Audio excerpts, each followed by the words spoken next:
서울 서초경찰서 조사실. 코미디언 강진주는 재생되는 녹음 파일을 들으며 온몸이 얼어붙었다. 스피커에서 흘러나오는 목소리는 자신을 배신한 고문 이사 박정우의 것이었다. 이번 건으로 강진주는 끝이야. 이제 내가 원하는 대로 해. 전 매니저와의 공모를 증명하는 결정적 증거였다. 3년 동안 자신을 무너뜨리기 위해 조작된 모든 것들이 한순간에 퍼즐처럼 맞춰졌다. 허위 직원 등록, 3억 원 횡령, 법인 자금 유용. 모두 거짓이었다. 진주는 떨리는 손으로 책상을 붙잡았다. 화면 너머 형사는 조용히 말했다. 이제 진실을 말씀하셔도 됩니다. 지금부터 무슨 특별한 사연이 있었는지 지금 바로 시작해 보겠습니다. 저는 35살에 코미디언이 됐어요. 늦은 나이였죠. 주변에서는 다들 말렸어요. 나이도 많고 경쟁도 심하고 성공 확률은 로또 맞는 것만큼 낮다고요. 하지만 저는 포기할 수 없었어요. 어릴 때부터 사람들을 웃기는 게 좋았거든요. 친구들이 제 말에 웃을 때마다 세상을 다 가진 것 같았어요. 작은 극장 무대에서 시작했어요. 관객이 10명도 안 되는 날도 많았죠. 그래도 전 행복했어요. 무대에 서면 모든 게 잊혀졌거든요. 빚도, 외로움도, 불안한 미래도요. 그렇게 5년을 버텼어요. 그러던 어느 날 제 영상이 인터넷에서 화제가 됐어요. 조회수가 100만을 넘었고 댓글은 폭발했죠. 사람들은 제 코미디가 신선하고 공감된다고 했어요. 그때부터 방송 제의가 들어오기 시작했어요. 1년 뒤 저는 유명해졌어요. 예능 프로그램 레귤러가 됐고 광고도 찍었어요. 수입도 꽤 생겼죠. 그래서 결심했어요. 제 회사를 만들기로요. 더 이상 누구 밑에서 일하고 싶지 않았어요. 제 이름으로 콘텐츠를 만들고 싶었죠. 미래엔터를 설립한 건 2019년이었어요. 1인 기획사였지만 야심은 컸어요. 좋은 콘텐츠를 만들어서 사람들에게 웃음을 주고 싶었거든요. 회사 설립을 도와준 사람이 박정우였어요. 대학 선배였죠. 그는 회계와 법률에 밝았고 저는 그를 믿었어요. 진주야, 회사 운영은 내가 도와줄게. 너는 콘텐츠에만 집중해. 정우 선배는 그렇게 말했어요. 저는 고마웠어요. 회사 일은 복잡하고 어려웠거든요. 선배가 옆에서 챙겨주니 안심이 됐죠. 하지만 1년쯤 지나면서 선배와 갈등이 생겼어요. 선배는 회사 지분을 요구했거든요. 내가 이만큼 했는데 지분이 없는 건 말이 안 되잖아. 저는 난감했어요. 선배가 도와준 건 맞지만 회사는 제 이름과 제 능력으로 만들어진 거였으니까요. 결국 저는 거절했어요. 선배, 미안하지만 지분은 줄 수 없어요. 대신 급여를 더 드릴게요. 그 뒤로 선배는 차갑게 변했어요. 그리고 석 달 뒤 회사를 떠났죠. 떠나면서 이상한 말을 남겼어요. 진주야, 후회할 거야. 저는 그때 그 말을 대수롭지 않게 넘겼어요. 그냥 삐진 말이라고 생각했죠. 하지만 그게 제 인생 최대의 실수였어요. 선배가 떠난 뒤 매니저 2명을 새로 고용했어요. 김하늘과 이서준이었죠. 둘 다 젊고 열정적이었어요. 저는 그들을 진짜 가족처럼 대했어요. 생일이면 선물을 주고 힘들 때는 상담도 해줬죠. 식사도 자주 같이 했고요. 진주 누나, 저희 진짜 행복해요. 이렇게 좋은 회사 처음이에요. 하늘이가 웃으며 말했을 때 저는 뿌듯했어요. 좋은 회사를 만들고 있다는 생각이 들었거든요. 그때 최도연을 만났어요. 31살의 프리랜서 마케터였죠. 첫눈에 끌렸어요. 도연은 차분하고 신중했어요. 제가 급하고 덤벙대는 성격이라 그 차이가 잘 맞는 것 같았죠. 진주 씨 회사 정말 잘 될 것 같아요. 제가 도와드릴게요. 도연은 정말 많이 도와줬어요. 마케팅 전략도 짜주고 제 스케줄도 관리해줬어요. 저는 점점 그에게 의지하게 됐죠. 그리고 사랑에 빠졌어요. 교제한 지 6개월쯤 됐을 때 도연이 말했어요. 진주야, 나 회사에서 정식으로 일하고 싶어. 그냥 프리랜서가 아니라. 저는 좋았어요. 도연과 함께 회사를 키워가고 싶었거든요. 그래서 매니저들에게 말했어요. 도연 씨 인사 처리 좀 부탁해.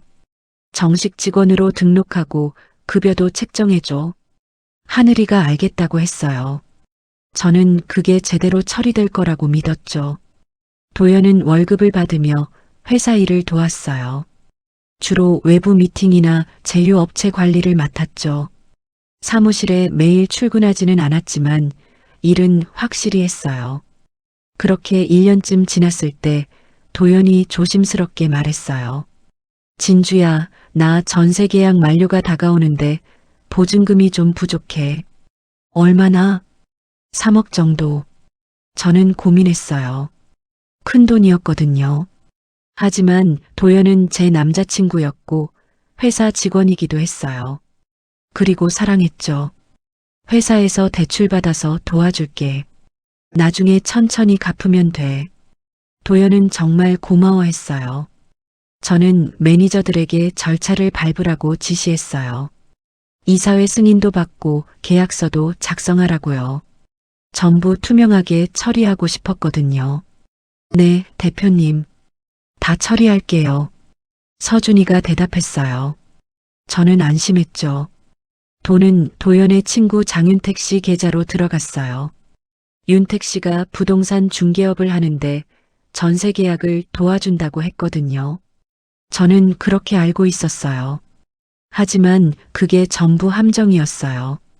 2022년 12월 어느 날 퇴근하고 집에 가는 길이었어요. 핸드폰에 뉴스 알림이 떴죠. 코미디언 강진주 전 매니저들 고발. 법인 자금 횡령 의혹. 순간 심장이 멎는 것 같았어요. 기사를 열어봤어요. 강진주 씨가 전 남자친구를 허위 직원으로 등록해 급여를 부정 지급했다는 의혹이 제기됐다. 또한 미래엔터 법인 자금 3억 원을 개인적으로 송금한 정황도 드러났다. 전 매니저 김하늘, 이서준 씨는 경찰에 고발장을 제출했으며 손이 떨렸어요. 무슨 소리인지 이해가 안 됐죠. 저는 잘못한 게 없었어요. 모든 걸 투명하게 처리했다고 생각했거든요. 급히 집에 들어가 컴퓨터를 켰어요. 인터넷은 이미 난리였어요. 역시 연예인들은 다 똑같네. 법인 돈으로 남자 뒷바라지 키읔키읔키읔. 실망이다 진짜. 댓글들이 칼이 돼서 저를 찔러댔어요. 눈물이 났어요. 저는 그런 사람이 아닌데. 저는 정말 열심히 살았는데. 다음날 경찰서에 출석했어요. 형사님은 차분하게 물었어요. 강진주 씨, 최도연 씨에게 지급된 급여 내역 아시나요? 네, 도연이는 저희 직원이었어요. 정식으로 급여를 지급했죠. 매달 400만 원씩 11개월간 총 4,400만 원입니다. 맞나요? 네, 그 정도 됐을 거예요. 그런데 최도연 씨는 회사에서 일한 적 없다고 진술했습니다. 머릿속이 하얘졌어요. 무슨 말씀이세요? 도연이는 분명히 일했어요. 마케팅이랑 제휴업체 관리를. 근로계약서가 없습니다. 출근 기록도 없고요. 그럴 리가요. 분명히 매니저들한테 처리하라고 했는데 형사님은 서류를 꺼냈어요. 김하늘, 이서준 씨는 그런 지시를 받은 적 없다고 합니다. 오히려 강진주 씨가 몰래 처리했다고 주장하고 있습니다. 저는 입이 떡 벌어졌어요. 이게 무슨 상황인지 도무지 이해할 수가 없었죠. 더 큰 문제는 3억 원이었어요. 이 송금 건 설명 부탁드립니다. 도연이 전세 보증금 도와준 거예요. 회사 절차 다 밟았고요. 그런데 돈이 들어간 계좌는 최도연 씨 명의가 아닙니다. 장윤택 씨 계좌네요. 윤택 씨가 부동산 중개를 도와줬어요. 그래서 그쪽으로. 최도연 씨는 장윤택 씨가 돈을 받은 걸 모른다고 합니다. 장윤택 씨는 도연 씨 부탁으로 받았다고 하고요. 진술이 전부 다릅니다. 저는 혼란스러웠어요. 도대체 무슨 일이 벌어지고 있는 건지 경찰서를 나와 도연에게 전화했어요. 도연아, 지금 무슨 일이야? 너 일 안 했다고 했다며? 진주야, 미안해. 나 정말 모르겠어. 누가 내 이름으로 급여를 받았다고 연락이 왔는데. 그게 무슨 소리야? 내가 받은 거잖아. 아니야. 나는 회사 직원이었던 적 없어. 그냥 가끔 도와준 거였잖아. 전화기를 든 손이 부들부들 떨렸어요. 우리 1년 넘게 같이 일했잖아. 급여도 받았고. 너 지금 날 배신하는 거야? 진주야, 나도 무섭다고. 경찰이 날 자꾸 의심해. 나 정말 몰라. 전화가 끊겼어요. 저는 그 자리에 주저앉았어요. 며칠 뒤 하늘이와 서준이가 기자회견을 열었어요. 둘은 카메라 앞에서 울먹이며 말했어요. 강진주 대표는 저희에게 폭언을 했어요. 밤늦게까지 일을 시키고 쉬는 날에도 연락했어요. 대표님 개인 심부름까지 시켰어요. 병원 가서 약 타오라고 하고 개인 택배도 받으라고 했어요. 비용 정산도 제대로 안 해줬어요. 저희가 먼저 돈을 쓰고 나중에 받아야 했는데 몇 달씩 밀렸어요. 저는 화면을 보면서 울었어요. 그건 전부 거짓말이었어요. 제가 언제 그랬나요? 저는 오히려 그들을 위했는데. 회사 변호사가 말했어요. 대표님, 저희도 반박 자료를 내야 합니다. 뭘 어떻게요? 이 녹취 파일 들어보세요. 변호사가 틀어준 녹음이었어요. 하늘이와 서준이가 퇴사 후 저에게 연락한 내용이었죠. 누나, 우리 좋게 끝내요. 우리한테 합의금 주시면 조용히 끝낼게요. 얼마요? 1억 정도면. 저는 그때 거절했었어요. 잘못한 게 없다고 생각했으니까요. 하지만 그게 화근이었던 거예요. 변호사가 이 녹취를 공개하자 여론이 조금 바뀌었어요. 매니저들이 돈 뜯어내려고 한 거 아냐? 녹취 들어보니까 진주가 피해자 같은데? 하지만 여전히 의혹은 남아 있었어요. 3억 원 송금건과 도연의 급여 문제는 명확하지 않았으니까요. 경찰은 회사 회계 시스템을 조사했어요. 그리고 이상한 걸 발견했죠. 강진주 씨 KK라는 계정 아세요? K요? 처음 들어봐요. 시스템의 관리자 계정이 하나 있습니다. 이름이 K예요. 회계, 인사, 문서 수정 권한이 전부 있습니다. 그런 계정 만든 적 없는데요. 접속 기록을 보니 대표님 작업실 근처에서 자주 접속했더군요. 저는 소름이 돋았어요. 누군가 제 이름으로 시스템을 조작하고 있었던 거예요. 저 아니에요. 저는 시스템 같은 거 잘 모르고 건드리지도 않아요. 형사님은 고개를 끄덕였어요. 그렇다면 누가 했을까요? 저도 몰랐어요. 하지만 뭔가 잘못됐다는 건 확실했어요. 조사는 계속됐어요. 경찰은 도연의 집에서 USB를 발견했어요. 안에는 미래엔터 회계 시스템 캡처 화면들이 있었죠. 최도연 씨, 이 파일 설명해 주시죠. 저 처음 봐요. 누가 제 USB에 넣은 것 같아요. 하지만 파일 생성 날짜는 저와 도연이 사귀던 시기였어요. 경찰은 도연을 더 강하게 의심하기 시작했죠. 저는 혼란스러웠어요. 도연을 믿어야 하나, 의심해야 하나. 우리가 함께했던 시간들이 전부 거짓이었을까? 그러던 중 결정적인 증거가 나왔어요. 전 매니저들이 공개한 비밀 장부였죠. 이 장부를 보세요. 3억 원 송금 지시자가 KK라고 적혀 있어요. 하늘이가 기자회견에서 말했어요. 저희도 최근에야 이 장부를 발견했어요. K가 누군지는 몰라요. 하지만 대표님이 아니라면 도대체 누가 이런 짓을 한 걸까요? 저는 의문이 들었어요. 그 장부는 분명 매니저들이 관리하던 건데 어떻게 모를 수가 있죠? 경찰이 필적 감정을 했어요. 결과는 충격적이었어요. 이 글씨는 김하늘, 이서준 씨 필체가 아닙니다. 전혀 다른 사람이 쓴 거예요. 그럼 누가 쓴 건데요? 그걸 찾아야 합니다. 그때부터 수사 방향이 바뀌었어요. 경찰은 미래엔터 내부에 또 다른 인물이 있다고 판단했죠. 회계 외주 담당자 김세영이 조사를 받았어요. 김세영 씨, 당신 계정에 이상한 권한이 많던데요? 저는 그냥 세무 처리만 해요. 권한은 잘 모르겠는데요.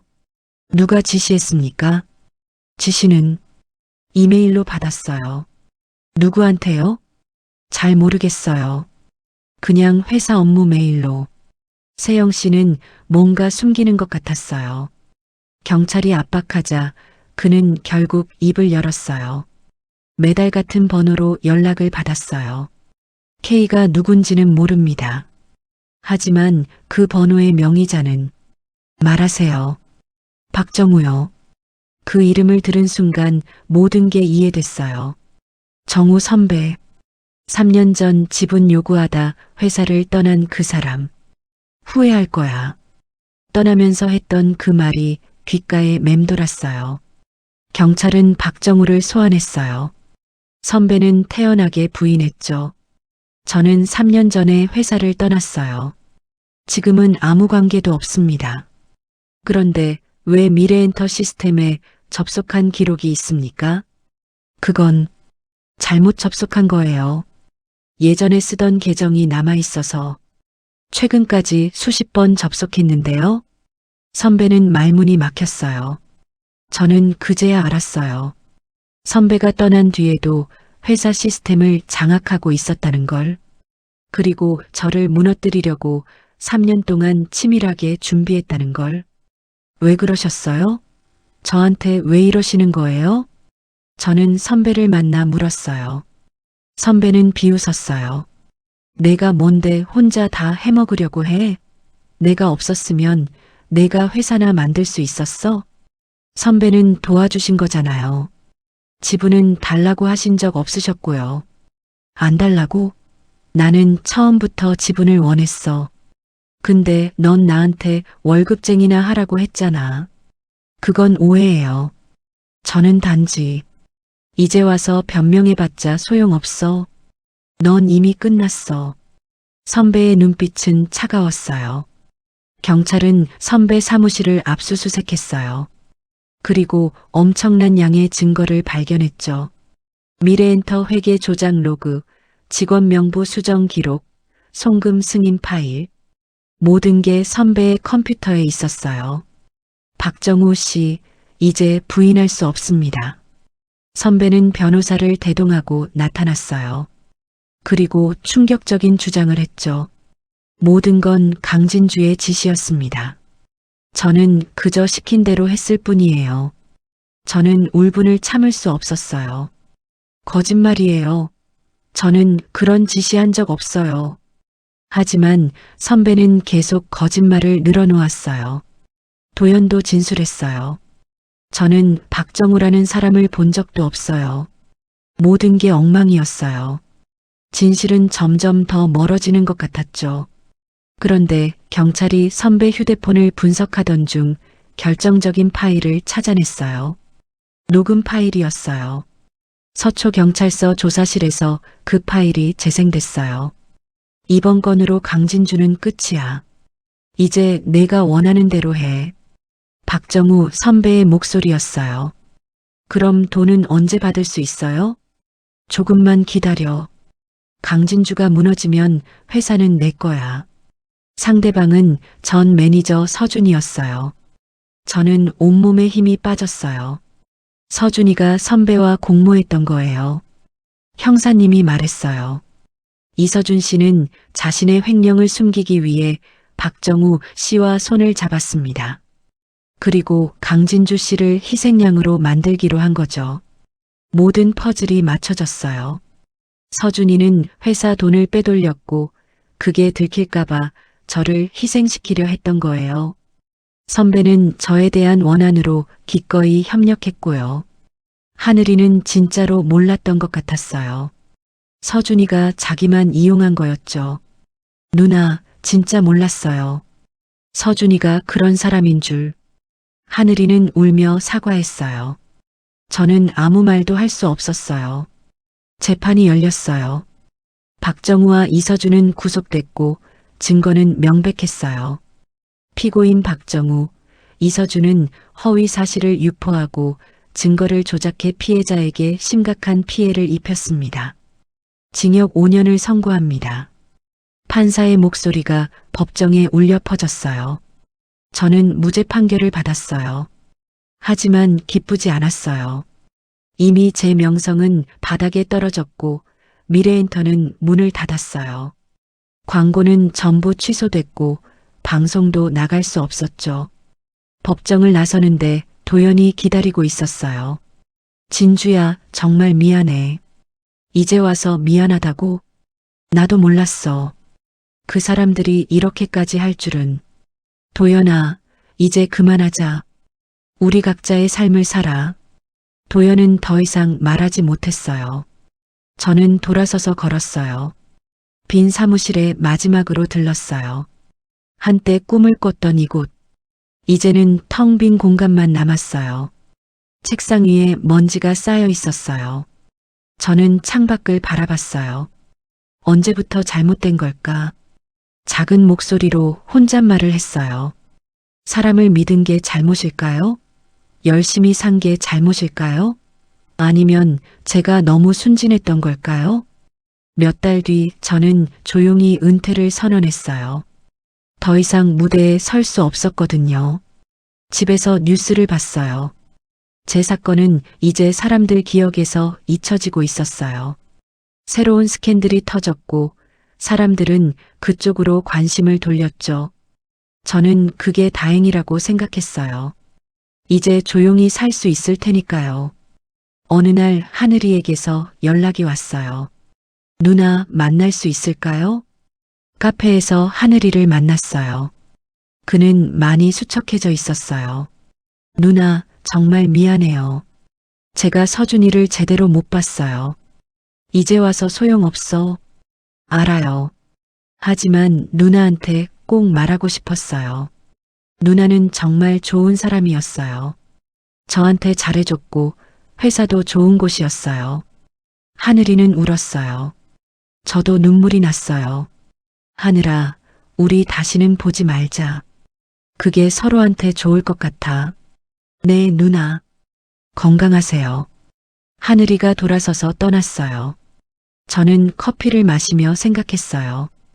이 사건의 진짜 피해자는 누구였을까요? 저요? 배신당하고 모든 걸 잃은 저? 도연이요?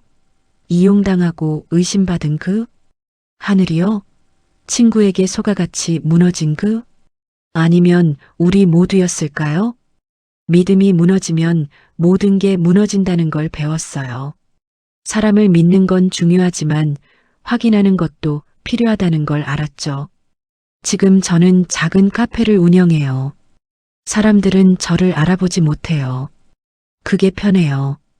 가끔 손님들이 웃는 소리를 들으면 옛날 생각이 나요. 무대에서 사람들을 웃겼던 시절이요. 그때는 정말 행복했어요. 순수하게 웃음만 생각했으니까요. 이제는 그 시절로 돌아갈 수 없어요. 하지만 괜찮아요. 저는 여기서 새로운 삶을 시작하고 있으니까요. 창밖으로 햇살이 들어와요. 따뜻하네요. 저는 커피를 내리며 생각해요. 인생은 참 알 수 없는 거라고요.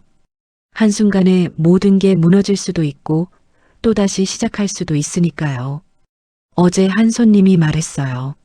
사장님, 커피 정말 맛있어요. 마음이 담긴 것 같아요. 저는 웃으며 대답했어요. 감사합니다. 정성껏 만들었거든요. 그 말을 하면서 저는 깨달았어요. 저는 아직 살아있고 아직 무언가를 할 수 있다는 걸요. 비록 무대는 잃었지만 저는 여전히 사람들에게 작은 행복을 줄 수 있어요. 커피 한 잔으로요. 그것만으로도 충분해요. 밤이 되면 가끔 울어요. 억울하고 분하고 후회돼서요. 하지만 아침이 오면 다시 일어나요. 문을 열고 손님을 맞이하죠. 그렇게 하루하루를 살아가고 있어요. 언젠가는 이 아픔도 추억이 될 거예요. 그리고 저는 더 강한 사람이 돼 있을 거예요. 지금은 힘들지만 괜찮아요. 저는 강진주니까요. 무너졌지만 다시 일어설 수 있는 사람이니까요.